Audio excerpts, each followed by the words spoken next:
প্রিয় হাজিরিন, আমরা দুনিয়াতে এত সুন্দর বাড়ি, এত সুন্দর ঘর সাজিয়েছি, ওই 3.5 হাত মাটি যেই কবরে আমাদেরকে অনন্তকাল পর্যন্ত ঢুকে থাকতে হবে, কিয়ামত কত হাজার কত শত বছর পর্যন্ত পর হবে সেটা আমরা কিন্তু কেউ বলতে পারবো না। বলতে পারবো? সাহাবারা কত আজ থেকে 1500 বছর আগে মারা গেছিল, তাই না? একটু আগেই তো বললাম তারা কবর থেকে উঠছে।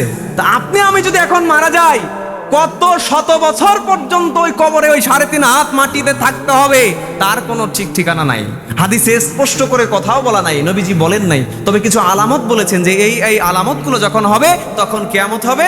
আর কিয়ামত হলে তখন মানুষগুলো জেগে উঠবে, একদম ওই শাম দেশে দৌড়াবে। 4টা দেশে কিয়ামতের হিসাব হবে, সিরিয়া, জর্ডান, লেবানন, ফিলিস্তিন, এই 4টা দেশে হাসরের ময়দান হবে। তবে এখনকার যে ভূখণ্ড, এই ভূখণ্ডের মতো এত ছোট থাকবে না, বিশাল বড় বিস্তৃত হবে। তখন আল্লাহ কুন বলবেন, ফায়াকুন, বিশাল বড় হয়ে যাবে। সবাই দাঁড়ানোর মতো একটা জায়গা, স্পেস তৈরি হয়ে যাবে। সুবহানাল্লাহ বলেন।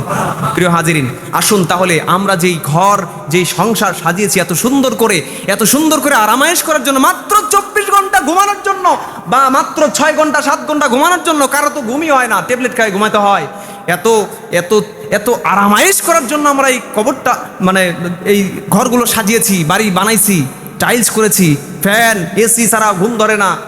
কারো বাড়িতে এসিও আছে, ঠিক না? গ্রামেও আছে, অনেক বাড়িতে এসিও আছে, ঘুম ধরে না। আরে ভাই, এটা তো অস্থায়ী জীবন।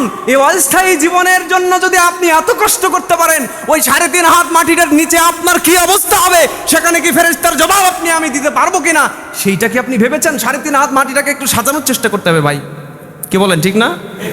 আল্লাহ তাআলা আমাদের প্রত্যেককেই একটু হেদায়েতের পথে চলার তৌফিক দান করুন। আল্লাহ তাআলা আমাদের প্রত্যেককেই ইমানের সাথে চলার তৌফিক দান করুন। এই প্রাচুর্যের প্রতিযোগিতা যাতে আমাদেরকে মহাচ্ছন্ন করে না রাখে, ইমানের সাথে আল্লাহ তাআলা আমাদের প্রত্যেককেই মউত দান করুন। সকলে বলে আল্লাহুম্মা আমিন। ওয়া আখির দাওয়ানা